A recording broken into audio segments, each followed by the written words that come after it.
ये अखिलेश की पार्टी उनके दिमाग में है जातिवाद। तो जातिवाद का जहर घोल घोल के राजनीति करना चाहते हैं। खुदा ने जिसे आंखें दी वो पत्थर में खुदा देखे। खुदा ने जिसे आंखें दी पत्थर में खुदा देखे, हर दिल में खुदा देखे। तो जिसका दिल ही पत्थर है तो वो पत्थर में क्या देखे? जिसकी ये की फूट गई है, जिसके आगे ही नहीं है, क्या नहीं? धर्मनिरपेक्ष हो ही नहीं सकता। अगर कोई करता है तो बकवास करता है। जिसका विभाजन किसने कराया था?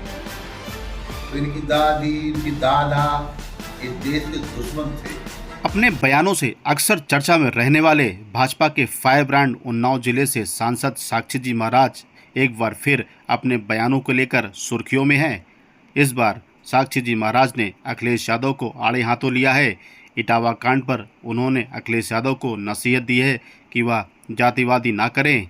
वहीं राहुल गांधी को भी नसीहत दी है और यहाँ तक कह डाला कि देश का असली दुश्मन उनके दादा और दादी हैं। क्या कहा साक्षी जी महाराज ने, सुनिए पूरी बातों में। जब जब समाजवादी पार्टी सत्ता में रही या सत्ता से बाहर रही तो जातिवाद और तुष्टीकरण, इनकी पार्टी की यही दो खंबे हैं जिस पर पार्टी टिकी हुई है। एक तुष्टीकरण, एक जातिवाद। भारतीय जनता पार्टी एकात्म मानववाद और अंत्योदय, हम एकात्म मानववाद अंत्योदय की बात करते हैं, यह तुष्टीकरण जातिवाद की बात करते हैं। इटावा की घटनाओं को मैंने बहुत नजदीक से गहन अध्ययन करने के बाद देखा है।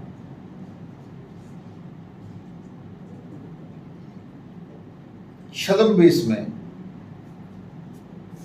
किसी को धोखा देने के लिए, भ्रमित करने के लिए अगर कोई भी क्यों न हो, बहुत बड़ा अपराध है। मैं एक बहुत बड़ा दृष्टांत प्रमाण के साथ देना चाहता हूं। इस धरती पर रावण से बड़ा कोई विद्वान नहीं था। उसकी नाभि में अमृत था और उत्तम कुल का, ब्राह्मणों का भी ब्राह्मण, उत्तम कुल पुलस्त करनाती शिवरंज पूजे वो भांति। जब वो सीता की चोरी करने के लिए एक महात्मा बन करके गया तो जानते हो गोस्वामी जी ने क्या कहा?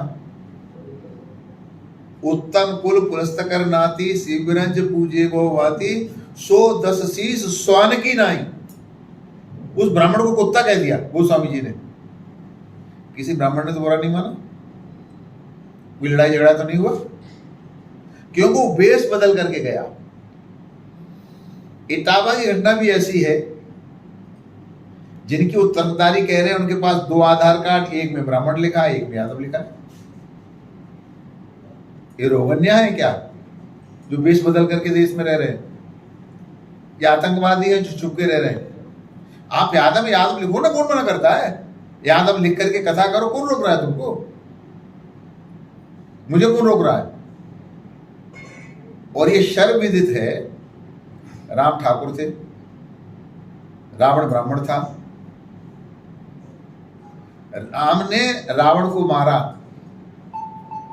आज तक किसी ब्राह्मण ने राम का पुतला तो नहीं जलाया। परंतु ये अखिलेश की पार्टी, उनके दिमाग में है जातिवाद। जो जातिवाद का जहर घोल घोल के राजनीति करना चाहते हैं। पर याद रहे, अब देश की जनता जाग गई है। धर्मनिरपेक्ष कुछ हो ही नहीं सकता, बकवास है, संविधान में अन्याय है, पाप है। आंख का धर्म क्या है? देखना। क्या आंख अपना धर्म छोड़ सकती है? कान का धर्म क्या है? सुनना। क्या कान अपना धर्म छोड़ सकता है? नाक का धर्म क्या है? श्वास लेना। क्या छोड़ सकती है क्या? अग्नि का धर्म क्या है? दाहकता। छोड़ सकती है क्या? पानी का जल क्या है? धर्म क्या है? सरलता। छोड़ सकती है क्या? तो धर्मनिरपेक्ष पागल हो गए लोग क्या? मैं राजनीति में नहीं था तब से धर्मनिरपेक्ष शब्द का विरोध कर रहा हूं। राजनीति पप्पू है, उनके लिए क्या कहा जा सकता है। पर इतना कहना चाहूंगा कि तुम्हारे 70 साल 65 साल और मोदी जी 11 साल, इन 11 साल में मोदी जी ने बाबा भीमराव अंबेडकर साहब का जितना सम्मान किया और संविधान की जितनी रक्षा की, ये तो धज्जियां उड़ाते रहे। डीआर मीसा लगाया था, संविधान कहां गया था? इस देश का विभाजन किसने कराया था?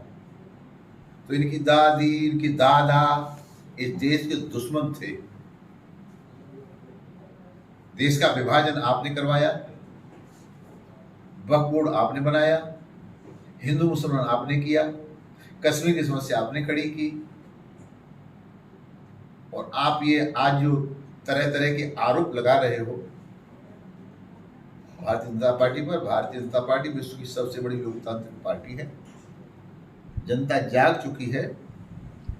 अब हिंदुस्तानी जनता किसी की सुनने वाली नहीं है, बहुत समझदार हो गई। एक कहावत है, जब अटकती है घिन्नी तो लोग बोल देते हैं सिन्नी, और निकल जाती है घिन्नी तो भूल जाते हैं सिन्नी। ये अवसरवादी लोग हैं, इनके लिए क्या कहा जा सकता है? अखिलेश यादव आरोप लगा रहे हैं Bharatiya Janata party election commission से मिलकर के राजनीति करती है। एक कहावत है ना, खिसियानी बिल्ली खम्बा नोचती है, स्वयं तो दम नहीं है। अब इलेक्शन कमीशन जैसी पवित्र संस्था, अगर इलेक्शन कमीशन कहीं गलत होता तो यूपी में 80 के 80 नहीं जीतते? बोलो। अगर इलेक्शन कमीशन ही गलत होता तो अखिलेश जी आप एमपी कैसे बन जाते? आपकी पत्नी एमपी कैसे बन जाती? आपके धर्मेंद्र एमपी कैसे बन जाते? आपके रामगोपाल एमपी कैसे बन जाते? आपके इतने एमपी बन गए, कैसे बन सकते थे? इसलिए मैं करबद्ध निवेदन करूंगा अखिलेश जी से, पढ़े लिखे हो तो पढ़े लिखे जैसा व्यवहार करो, मूर्खों जैसा व्यवहार मत करो। इलेक्शन कमीशन और सेना इस पर उंगली उठाना ये मूर्खता से ज्यादा कुछ नहीं।